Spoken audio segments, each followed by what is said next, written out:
So with seemingly every new camera release, we're seeing 8K video included as a headline, but I want to ask, 8K, what's it actually good for?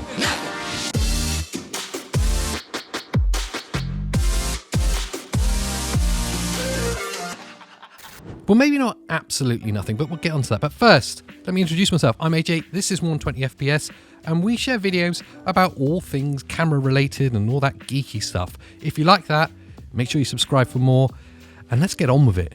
I'm seeing pretty much every camera that's released having that 8K video included as a headline feature.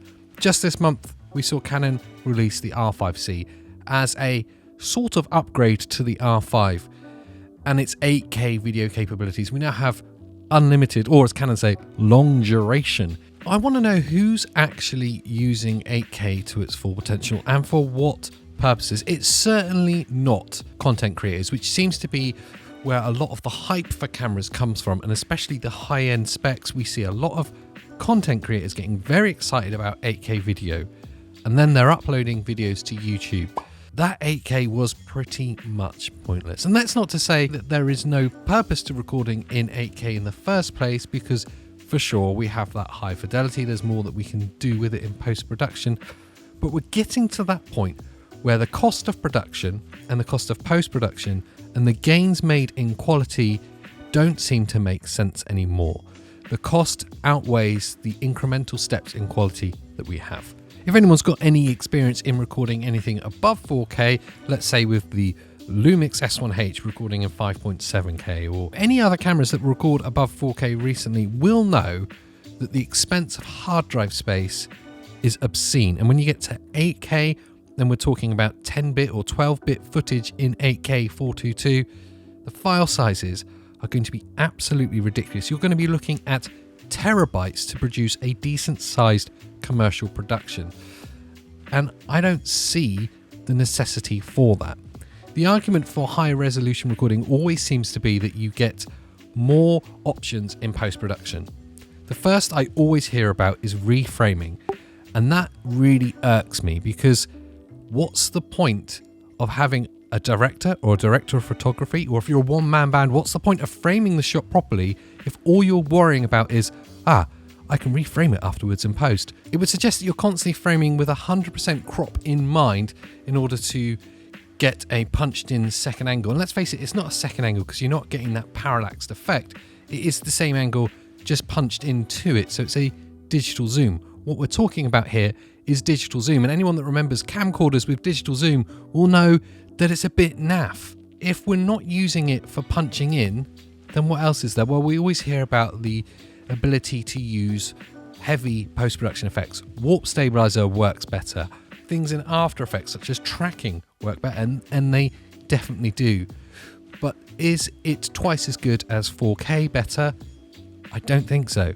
So is the cost of production, which is more than twice of 4K, worth it? I'm struggling to justify it. And this isn't because I'm a technophobe. I embrace all advances in technology. I'm constantly buying new gear to try to use to keep. We're constantly trying to keep ourselves at the forefront, but this 8K video move is one that I'm really struggling with.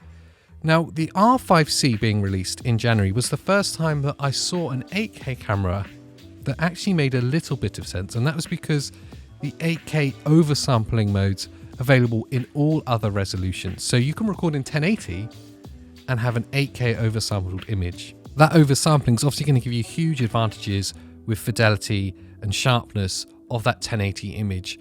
So for longer format recording, which we do a lot of, such as podcasts or broadcast length production, then that 8K oversampling is going to be really valuable. But if we're just talking about the necessity for higher quality for the end consumer, we really need to think about who that end consumer is in your production. And if you're questioning, do you need to jump into 8K video for your own work, be it commercial work or even for YouTube productions, you really need to think about who the end consumer is and how they're going to be consuming your video. If they're going to be consuming it on the internet, which, let's face it, the majority of video is these days, I very much doubt that you're going to get any benefit out of the added cost of production of 8K video. But then again, maybe I'm wrong. Maybe camera technology has reached that point where it's finally leaving me behind. I, after all, do love vintage lenses. I buy lenses from 40 or 50 years ago.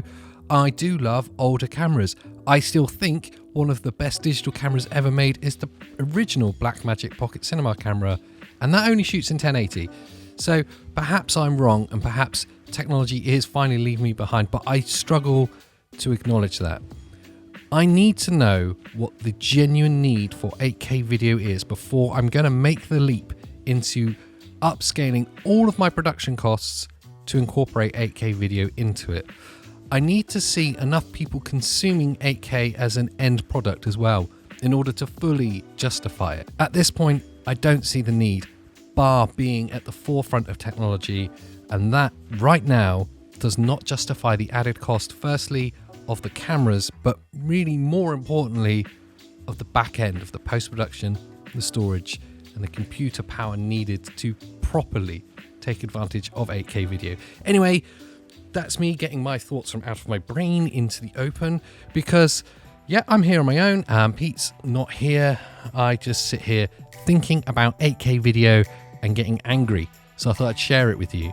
And I know that you really enjoyed that. You enjoy me sharing my anger, don't you? Anyway, enough of me rambling. Back to whatever it was you're doing. Probably sat on the toilet, knowing you. I know what you like. That's where you tend to watch me. And when you leave, as you're going, hit the subscribe button on the way out. That will make me feel all warm and fuzzy inside. So thanks for watching, and we'll see you next time.